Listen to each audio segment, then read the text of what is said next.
तर इकडे मुंबईत बीकेसी परिसरात पाण्यामुळे वाहतुकीवर परिणाम झालाय। बीकेसी मध्ये पहाटेपासूनच मुसळधार पाऊस सुरू आहे आणि याचा आढावा घेतलाय आमच्या प्रतिनिधींनी। पाहूया।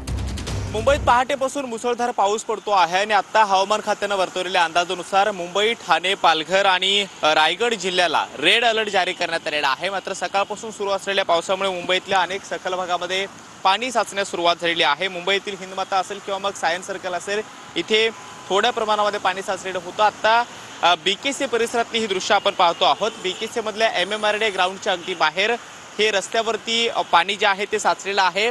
रस्त्याचा एक भाग जो सखल आहे तिथे हे पाणी मोठ्या प्रमाणामध्ये साचल्याचं पाहायला मिळतं आहे आणि सातत्यानं सुरू असणाऱ्या पावसामुळे अनेक सखल भागामध्ये अशाच पद्धतीनं पाणी साचल्याचं पाहायला मिळतंय। पाऊस हा सकाळपासून सुरू आहे आणि त्यामुळे पाण्याचा निचरा हा वेळेमध्ये होत नाहीये। वरून पाऊस सुरू आहे आणि पाण्याचा निचरा न झाल्यामुळे अनेक सखल भागामध्ये पाणी साचल्याचं पाहायला मिळतं आहे। दृश्य आपण पाहू शकतो की रस्त्याची एक लेन पूर्णपणे पाण्यामुळे बंद झाल्याचं पाहायला मिळतं आहे। मात्र एकाच लेनवरून हा सगळ्या गाड्यांची रहदारी जी आहे ती बीकेसी परिसरामध्ये पाहायला मिळते आहे। मुंबई, ठाणे, पालघर आणि रायगड जिल्ह्याला रेड अलर्ट जारी करण्यात आलेला आहे। त्यामुळे दिवसभरात अशाच पावसाची संततधार सुरू राहते का हे पाहणं महत्त्वाचं असणार आहे। पुढे जाऊन शोग्या सोबत कृष्णा सोनारवडकर, TVN मराठी, मुंबई।